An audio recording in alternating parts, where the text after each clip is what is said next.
வாழ்க வையகம், வாழ்க வையகம், வாழ்க வளமுடன்.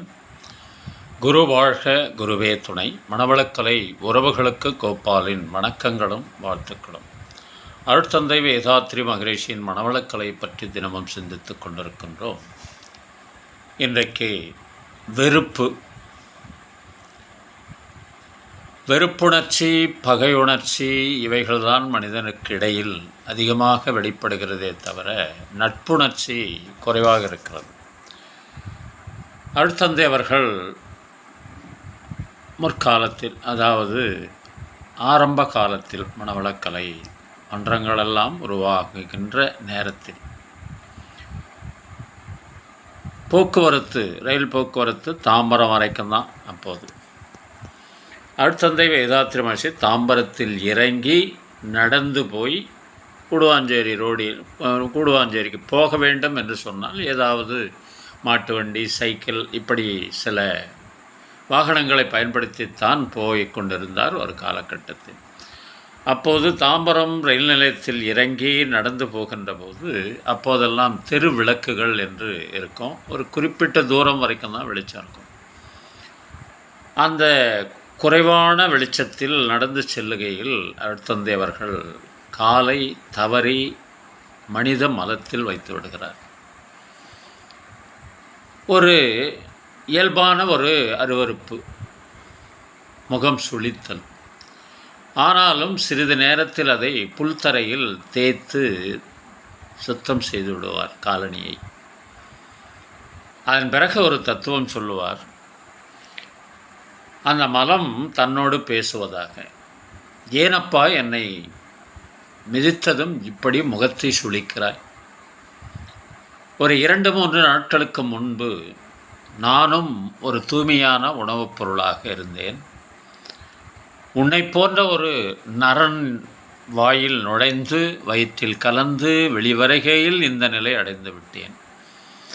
ஆனாலும் நான் ஓரிரு நாட்களில் மண்ணில் கலந்து சத்தாக மாறிவிடுவேன், தூய்மையடைந்து விடுவேன் என்று சொல்லுகிறதாம்.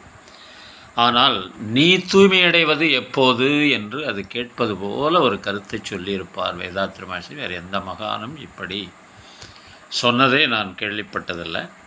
அந்த அளவுக்கு அதையில் கூட ஒரு தத்துவத்தை சொன்னவர் அருட்தந்தை வேதாத்ரி மகரிஷி. அதனால் நாம் யாரையும் வெறுத்தல் ஆகாது, பகை உணர்ச்சி கொள்ள ஆகாது. அதனால் விருப்புணர்ச்சியும் பகை உணர்ச்சியையும் தவிர்த்து நட்புணர்ச்சியை மேலிட வேண்டும் என்று சொல்லி இதற்கான ஒரு தத்துவ பாடலாக, கடவுள் தந்த அழகிய வாழ்வு உலகம் முழுதும் அவனது வீடு, கண்கள் தாத்தியே வாத்து பாடு. கடவுள் தந்த அழகிய வாழ்வு உலகம் முழுதும் அவனது வீடு, கண்கள் மூடியே வாத்து பாடு.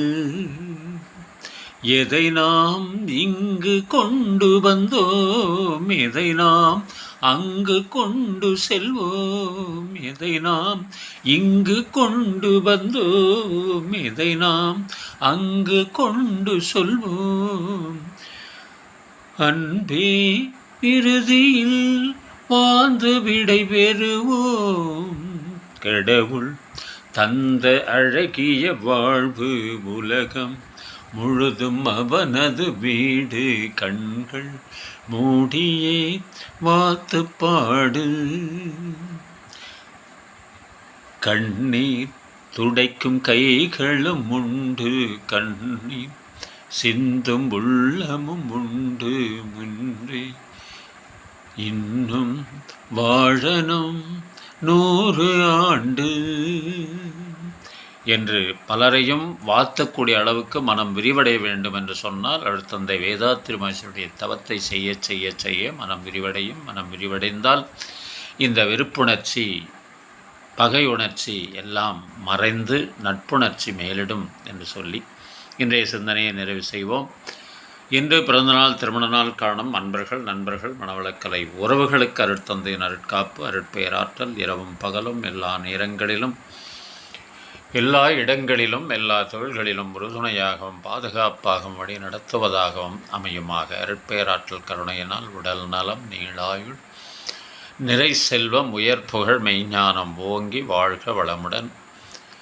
திருமணத்திற்காக காத்து கொண்டிருக்கும் பெண்கள், பிள்ளைகள் இவர்களுக்கு நல்ல வருணம் என்று விரைவில் திருமணம் நடைபெற வாழ்த்துகின்றோம். வாழ்க வளமுடன். வேலைவாய்ப்புக்காக காத்து கொண்டிருக்கும் பெண்கள், பிள்ளைகள் இவர்களுக்கு நல்ல வேலை வாய்ப்பு அமைய வாழ்த்துகின்றோம். வாழ்க வளமுடன். குழந்தை பாக்கியம் இல்லாத தம்பதியினருக்கு விரைவில் குழந்தை பாக்கியம் அமைய வாழ்த்துகின்றோம். வாழ்க வளமுடன். உடல் நலம் குன்றியிருப்பவர்கள், மனநலம் பாதிக்கப்பட்டிருப்பவர்கள், தொற்றினால் பாதிக்கப்பட்டிருப்பவர்கள் அனைவரும் விரைவில் பூரண உடல் நலம் பெற வாழ்த்துகின்றோம். வாழ்க வளமுடன். உலக மக்கள் அனைவரும் மனவளக்கலையில் இணைந்து உடல் நலம், உயிர்வளம், மனவளம், நட்பு நலம், ஆன்ம தூய்மை, இறைவுணர்வு பெற குருவருளும் திருவருளும் துணை நிற்க வேண்டி வாழ்த்தி மகிழ்கின்றோம். வாழ்க வளமுடன். வாழ்க வளமுடன். வாழ்க வளமுடன்.